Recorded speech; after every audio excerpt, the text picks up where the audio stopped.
Ang pagpangandam has nothing to do with the date. Has nothing to do with the day, hour, month, and year. Walay labot ang piksa ana sa pagpangandam. Unsa atong pagpangandam gani? Kung imong basahon ang Revelation chapter 3 verse 3. Muni ang pagpangandam nga gusto sa Ginoo. Remember, therefore, how thou hast received and heard, and hold fast and repent. Unsa daw? The word remember. Unsa man ang remember? Hinumduman. Nganong hinumduman man? Kaya ang tao limtanon. Unsa atong hinumdumon? Ang atong pagdawat, ang atong pagpaminaw, o ang atong pagkupot, dayon ang atong paghinulsol. Kumplito na siya, guys. Enough na siya para luwason ta sa Ginoo. Una-una atong dawaton si Jesus Christ. Personal nga manluluwas. Watay mahimo sa atong kaugalingon kung wala si Jesus Christ. Ato siyang dawaton. Sunod, atong paminaon ang iyang mga pulong. Kay si Jesus Christ, mission niya diri sa kalibutan mag-ibanghilyo. Maghatag sa kaluwasan, maghatag sa ibanghilyo, ato nang paminaon. Sunod, atong kuptan kung unsa atong napaminawan nga mga pulong sa Ginoo. Kay katong mga pulonga nga atong gikuptan, mao toy magtukmod sa ato nga maghinulsulta sa atong mga sala. Kaya ang pulong sa Ginoo, pinaagi sa balaan nga espiritu, mauna ang mag-reveal sa atong mga kasalanan. That's why maghinulsulta. Mao ni ang atong bantayan kay ngano man unsay sunod nga linya. If therefore thou shalt not watch, kung dili ka magbantay, I will come on thee as a thief. Muanha ko sa imo sama sa usa ka kawatan. So kung pagbalik sa Ginoo usa ka kawatan, sama sa usa ka kawatan, dili kita kabantay. Nga naa na dai siya. Kay ngano man, kay wala man ta nagbantay. Unsa may atong bantayan? Ang atong pagdawat ni Kristo sa iyang mga pulong nga atong gikuptan nga diin naghinulsulta. So kung dili na nato himuon wala na ta nagbantay. No? Wala na tay Kristo. Wala na ta naminaw sa iyang pulong. Unsa may atong gigunitan, wala na may iyang pulong. So mga kalibutanon ng mga butang. Di na ta maghinulsol, buta sa bot, nagpatong-patong na ang atong mga kasalanan. Mauna siya'y wala nagbantay. So kung iunana na ang kinabuhi sa tao, ang pagbalik sa Ginoo sama sa usa ka kawatan diha sa imo. Maunang dili ka kabantay kay nabisi na ka sigig himo og sala. Unya ning balik rag kalit ang Ginoo. Nganong kalit man kay wa lagi ka kabantay. Unsay sunod nga linya? And thou shalt not know what hour I will come upon thee. Kung wa ka nagbantay, dili ka makahibalo unsang taknaa ako moabot diha kanimo.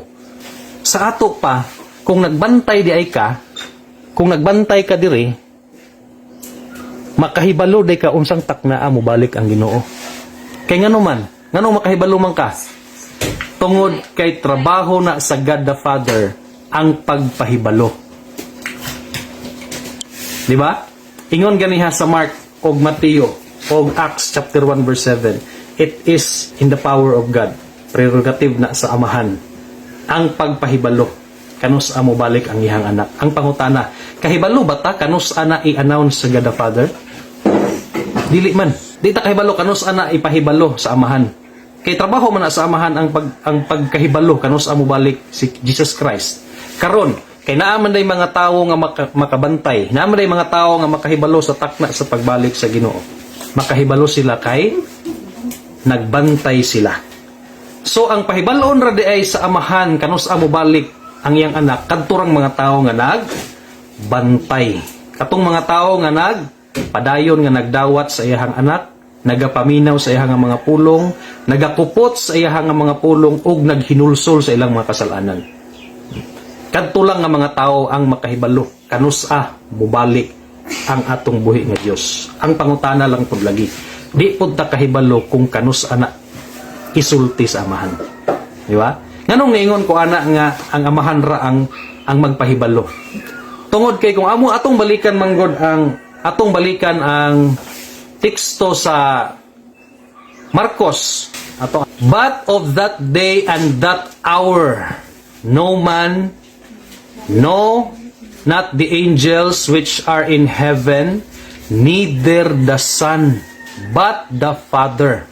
Makita ninyo sa teksto nga si Kristo mura siya og gipakasama sa tawo o sa mga anghel nga dili daw siya makahibalo. Kanus mo balik siya. Kisa ray makahibalo ra ang amahan ra. Manang ingon sa 33 kay di man ta kahibalo ana, take ye heed, magbantay, watch and pray, magbantay og magampo, for ye know not when the time is. Kay di mo kahibalo. Kanus ang nga takna mo abot. Now, musugot ba di ay ta nga si Jesus Christ masama sa ato nga di kahibalo. We know nga naay level sa pag-create sa Ginoo. Man was created little lower than the angels. Diba? Ingon sa Biblia. So kung tao ni, gihimo sa Ginoo ang tao little lower than the angels, so meaning ang angel is one step higher sa tao. Angel ni, tao ni. And we know nga ang angel gihimo ra na sa Ginoo. Created being ra pod ang angel, meaning Ginoo dire, angel dinhi, tao dinhi. Now we know nga si Jesus Christ pod is a God. Ginoo si Jesus Christ. Di ba? Tapos ang Ginoo, mga kaigsuonan, kahibalo na siya sa tanang butang. Ha? Walay dili mahibalan sa Ginoo. Na mabasa nga teksto. 1 John. Atong basahon na 1 John. Sige ngon dia. For if our heart condemn us, God is greater than our heart and knoweth all things. So ang Ginoo kahibalo siya sa tanan nga mga butang. Jesus Christ is Ginoo siya. So meaning kahibalo siya sa tanang butang. So imposible kaayo nga si Jesus Christ ma-level sa tao o sa mga anghel. No, lahi gyud si Jesus Christ. Ginoo man siya, kahibalo siya sa tanang butang. So meaning dili lang yun niya trabaho ang pagpahibalo kung kanus siya mobalik. It is the Father's prerogative. Iya na sa amahan nga gahum ang pagpahibalo kung kanus mobalik ang iyang bugtong anak nga si Jesus. Okay? So sa ingon ana mga kaigsuonan, dili gyud ta pwede mo ingon unsang orasa, unsang adlaw, unsang tuiga or unsang bulana mobalik si Kristo.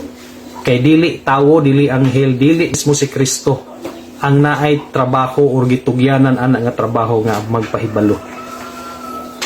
Kundili ang amahan ra gyud ang dunay katungod gahum nga mosulti anang unsa nang pitsaha mobalik yahang anak. No? Unsa na nga takna mahitabo ng ginatawag og appointed time sa pagbalik sa Ginoo.